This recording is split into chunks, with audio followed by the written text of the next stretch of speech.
Good morning on day 11, and it's promising to be an interesting day already. There's a substantial storm system pushed through and dumped huge amounts of rain, so I've got no idea what the paths will be like and the trails. We'll just have to wait and see.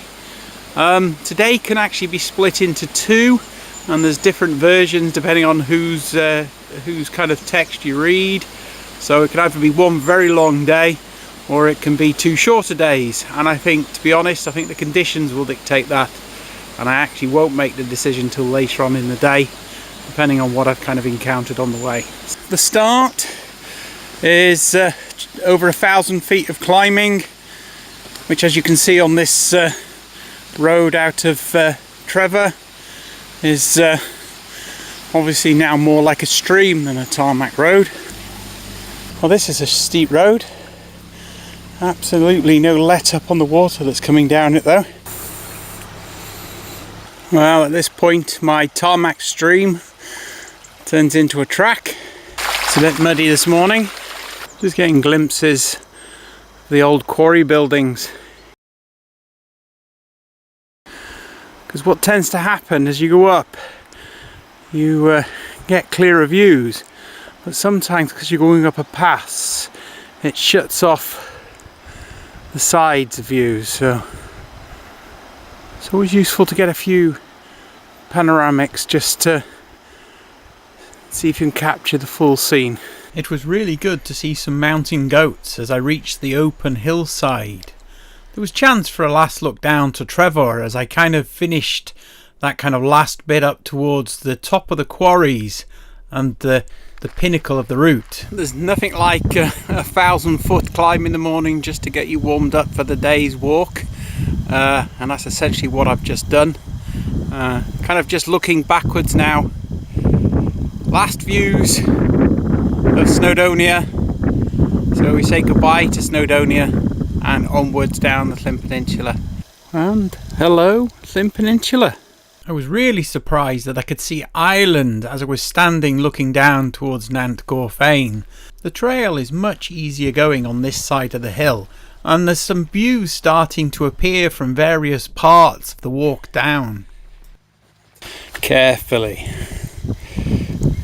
Some nice views of the southern Llyn and mid Wales actually. The path follows the high ground across a number of fields, and the views are certainly well worth it. However, the conditions are not the best today. It's so waterlogged and wet, I'm not even sure I can reach the bridge. The road to Nefyn now comes into view in the valley to the left, but the path now starts to descend much steeper as we arrive at the church at Pistyll. A little pond, reservoir, I'm not actually sure. Saint Beuno's church of Pistyll is thought to originate in the 12th century, although there's probably been a church here since the 6th century, i.e. since Saint Beuno's time, because this was his rest spot. There's also this lovely font which is also meant to be 12th century. Well, that's a good portion of the higher ground done. It's kind of next stage is kind of along the edge of a hill and towards Nefyn itself, but the views have been absolutely fantastic. Can't fault the views at all. It's been stupendous, it really has. Stupendous view. Looking back now, a short section of road here, so on down here and then on up into the woods there. This next section is a multitude of ever-changing paths with some interesting views. What you find is the paths on a day like today, where it's been torrential rain previously, is 90% of them are fine, 10% are absolutely drenched, and that's where you get your feet wet, and that kind of sets the scene for the other 90% because you're doing it with wet feet. But I hope in Nefyn to kind of stop, dry my feet out and take a break before I push on, because as I'm walking here this path is completely waterlogged. As I kind of traverse here, I'm walking below a whole series of quarries I'm just kind of getting a glimpse of the spoil heaps. The town of Nefyn now comes into view, and these two beautiful bays that we're going to walk along shortly. This is where the path changes from path to stream. There's this lovely little pond which I just had to stop and take a look at. Approaching Nefyn now. This kind of first half has not been quite as bad as I thought it might be with all of the rain. There have been some short sections which have been tricky just because of the amount of water that's around, but I'm going to try and dry out my feet now and get a coffee and make a decision on stop or continue, but time is good, so we'll see. A stamp was sourced from a church which is now actually a maritime museum. There was a short stop for a cup of coffee and a nice gentle walk through Nefyn as I made my way back out to the coast. Beautiful little cove here. Tide is well in. There were now views back of where I've actually been walking this morning as I made my way along the coast. A short stop to dry my feet off and just enjoy some sunshine. I just can't believe, looking at what it was like this morning, that I'm now basking in sunshine for a while. Anyway, I found myself a nice seat, which is kind of rare on this pilgrimage. The rest was soon over, as I was now making my way towards Porth Dyn Llan. Well, that's a welcome sight at this moment in time. The view back had really opened up now. We now arrive at the most dangerous point here, crossing the golf course. Still coming over the golf course here, but getting a glimpse of the shoreline for the rest of the coastal path. The trail now is well and truly on the coastline, and you're going to be following this for quite a few miles as it follows the Llyn Peninsula coastal path all the way down the Llyn, well, most of it anyway. The hills from this morning are looking much more distant now as the path continues cove after cove, but then heads in the water. There's some seals.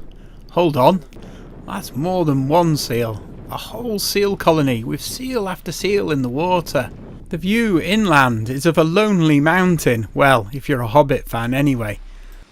You're following the coastal path for quite a few miles, and interestingly it's quite different from what I expected. It's a very rugged path and kind of similar to others, but just feels different. You've got the sea, kind of a wash of noise with the waves pounding on your right and the fields to your left. And there's occasional wildlife, but it's certainly a very different environment than I was expecting it was going to be. Having kind of walked paths and coastal paths before, this one seems to be a bit more barren, and certainly not a lot else going on apart from the occasional seal colony, which really was a highlight of today, or one of the highlights of the day, should I say. But certainly of this coastal path, it certainly added something to the walk. The trail continues along the coastline, passing some lovely small beaches, but it's the first big beach is where you stop. Well, that's it for day 11. I've reached my destination of Towyn, and I did the longer route as the option.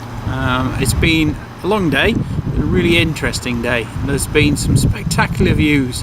You can see my starting point, it's over my right hand shoulder. It's kind of over the back of those peaks in the distance. But it did afford some fantastic views, some lovely scenery, and the Llyn Peninsula really has its own scenery. It's very different from a lot of the scenery that I've seen so far, and the coastal path has a different feel about it completely to the rest of the route. So it should be an interesting, hopefully last day down to Aberdaron, or a last day of walking anyway, and it hopefully will be as a nice day as I've had today.